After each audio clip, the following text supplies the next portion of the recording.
16 কাঠা জমিতে আমার ভাই করলার প্রজেক্ট করছে। তো সেখানে হচ্ছে আপনার করলা এখানে দুই রকমের জাত দেওয়া আছে।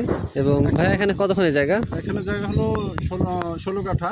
16 কাঠা। পরিকল্পিত চাষাবাদ করলে পারে, পরিকল্পনা অনুযায়ী করলে পারে ফলন পাবেন ইনশাল্লাহ।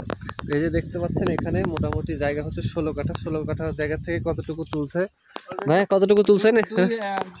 3 হারভেস্টে অলরেডি 10 মণ তুলছি। 3 হারভেস্টে 10 মণ, মাশাআল্লাহ। বাজার কত করে গেছে? বা 2400 বিক্রি করছি, 2100 বিক্রি করছি, 2000 বিক্রি করছি। আচ্ছা, 2400।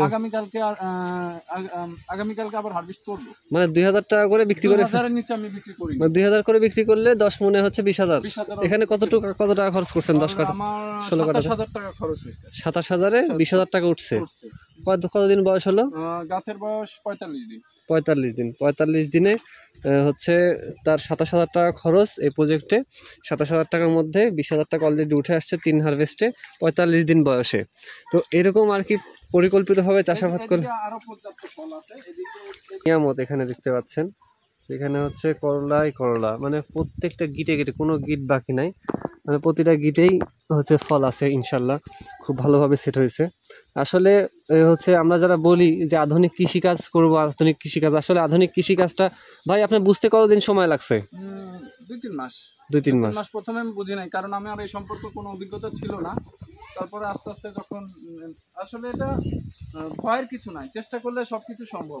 আচ্ছা, মানুষ চাইলে পারে না। আমি কিন্তু আগে ঢাকাতে চাকরি করতাম, চাকরিটা ছেড়ে দিয়ে আসছি যে চাকরি করলে হবে না, যে কোনো কিছু করতে হবে অবশ্যই। তো এই জন্য আমি আর কি স্টার্ট করছি। সামনের বছর হয়তো বা আরো এরকম 15 কাঠা বাড়াইতে পারি।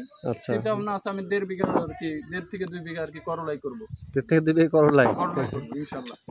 হচ্ছে। আচ্ছা, তাহলে আপনি হচ্ছে এনএস এগ্রো থেকে কোনো পরামর্শ নিছেন? হ্যাঁ, এনএস এগ্রো সবসময় পরামর্শ নিই এবং ওখান থেকে প্রোডাক্টও নিই। ওখান থেকে শিডিউল এক্সপেডা, মালচিং, তারপরে কীটনাশক বিভিন্ন এগুলো পরামর্শ নিই।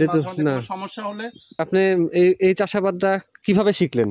আমি এগ্রোওয়ানের স্মার্ট পার্টনার নোমান ভাইয়ের কাছ থেকে আর কি পরামর্শ নিয়েছি, এবং যদি আমার কখনো প্রয়োজন হয়েছে তাকে আমি ডেকেও আনছি। সে আমার জমিতে আসার পরে আর কি আমাকে অনেক সাজেশন দিছে যে ভাই এই ভুলগুলা, কিংবা যদি দেখছে যে কোনো ভুল হইতেই পারে, কারণ আমি তো নতুন, সে পরামর্শ দিছে যে ভাই নেক্সট টাইম থেকে করলে আরেকটু ভালোভাবে এভাবে করার জন্য। তো আলহামদুলিল্লাহ যতটুকু করছি এর জন্য আলহামদুলিল্লাহ মোটামুটি সুন্দর ফলন পাইছি। কিন্তু এবার আবহাওয়া অনেকটা খারাপ, তারপরও মাশাআল্লাহ আল্লাহ। হ্যাঁ, আমরা এখন বর্তমান পরিস্থিতিতে যে হচ্ছে আবহাওয়া, এই আবহাওয়া অনুযায়ী দেখা গেল যে করলাটা খুবই ডিফিকাল্ট হয়ে যাবে। কারণ দেখেন আপনি এখনও কিন্তু বৃষ্টি পড়তেছে। তো এখানে বেড সাইজ 2x2 ফিট করা আছে, আর এখানে হচ্ছে 3 ফিটের মালচিং ব্যবহার করা। এবং ড্রেনটা দেখতেছেন, এটা হচ্ছে মাস্টার ড্রেন যেদিক দিয়ে আমরা হাঁটতেছি। আর এটা হচ্ছে বেডের ড্রেন, যেখান থেকে পানি অতিরিক্ত পানি হয়ে গেলে এদিক থেকে নিষ্কাশন হয়ে যাবে, 2 সাইড দিয়ে পানি বের হয়ে পুকুরে চলে যাবে। তো হ্যাঁ, বীজ রোপণ করছি তারপর থেকে প্রতিদিনই বৃষ্টি, শুধু 5 দিন বৃষ্টি ছিল না। আচ্ছা, বৃষ্টির মধ্যে এগুলো ভালো রাখলেন কি করে? শিডিউল এক্সপ্রে করছি এবং ওনাদের কাছ থেকে সাজেশন নিয়েছি, যখন কোনো সমস্যা যে কোনটা ব্যবহার করা যায় পরামর্শ নিয়ে আর কি আমি এই।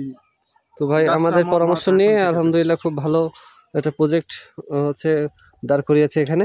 তো এখানে হচ্ছে আমরা আরও বিস্তারিত পরবর্তীতে আমরা হচ্ছে কিন্তু ভালোভাবে একটা ডকুমেন্টারি ভাইয়ের জন্য তৈরি করে রাখবো ইনশাল্লাহ। সবাই দেখে আসবেন। তো সবাই ভালো থাকবেন, সুস্থ থাকবেন। আসসালামু আলাইকুম।